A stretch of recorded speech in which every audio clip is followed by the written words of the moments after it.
Rumor di masyarakat akan mahal dan sulitnya memperoleh darah di Kota Sukabumi. Panitia Pelaksana Donor LCS Totong Suparman pada Sabtu 28 Juli 2023 kemarin angkat bicara. Menurutnya bahwa kendati demikian masyarakat harus memahami karena pihak penyedia tentunya ada biaya dan pemeriksaan medis lainnya.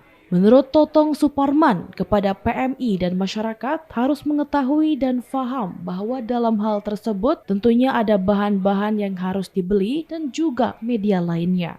Namun demikian dirinya berharap PMI bisa mempermudah dan mempermurah masyarakat saat membutuhkan darah. Pak, terkait daripada informasi masyarakat untuk mendapatkan donor itu darah sendiri itu tidak gratis Pak saat ini, gimana pendapat Bapak nih? Nah itu, kalaupun tidak gratis karena ada bahan-bahan yang untuk tabu ya itu harus dibeli. Ya, artinya gini, mohon gitu, berikan kemudahan dan kemurahan.